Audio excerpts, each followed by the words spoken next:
Bienvenue sur La Base, les 2 minutes pour comprendre un peu plus chaque jour comment améliorer le taux de délivrabilité de vos campagnes emailing. Par Mindbase.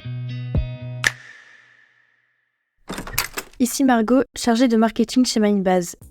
Travailler dans le marketing me pousse à être en veille constante sur les réseaux de communication pour les entreprises.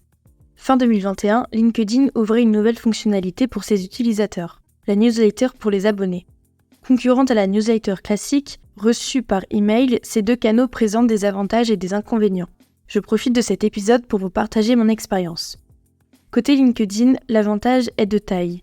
Pour commencer, une page dédiée à votre newsletter est automatiquement créée avec un aperçu, les informations de votre profil et une liste avec les articles de votre newsletter. En tant que premier réseau social professionnel, LinkedIn permet de cibler les contacts pros avec précision. Si vous avez déjà pris l'habitude de publier du contenu régulièrement, vous avez peut-être même déjà une audience intéressante. Dans ce cas de figure, vous pouvez passer une étape parfois pénible lors de la création d'une newsletter, démarrer une base de données. Avantage colossal de LinkedIn, vos contacts reçoivent une notification lorsque vous publiez votre newsletter. Certaines typologies de cibles se connectent tous les jours ou toutes les semaines, je pense aux commerciaux ou aux communicants par exemple.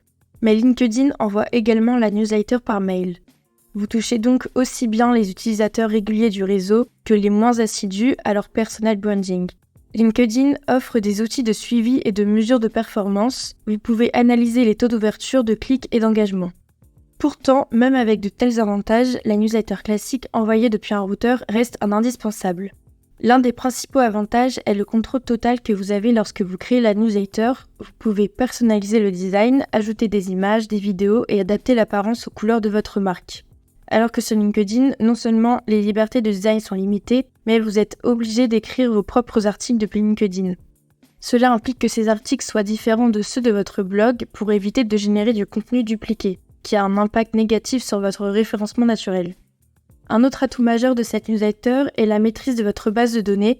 Avec LinkedIn, vous dépendez du réseau pour envoyer votre newsletter. Si demain votre compte est supprimé, vous pouvez tout reprendre de zéro. A l'inverse, la base de données hébergée dans votre CRM vous appartient. Si vous changez de routeur ou de CRM, vous aurez toujours votre base. Cette base, vous pouvez la segmenter en groupes spécifiques.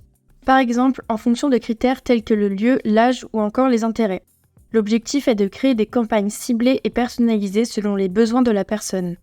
Bruno vous parlait de la segmentation socio-démographique dans un précédent épisode, je vous le mets en lien dans la description.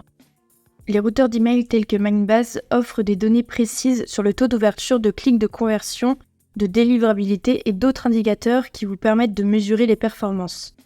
La newsletter peut exiger plus d'investissement selon la taille de votre base ainsi que de connaissances. Chaque jeudi, nous vous donnons des conseils sur les emails marketing et la délivrabilité.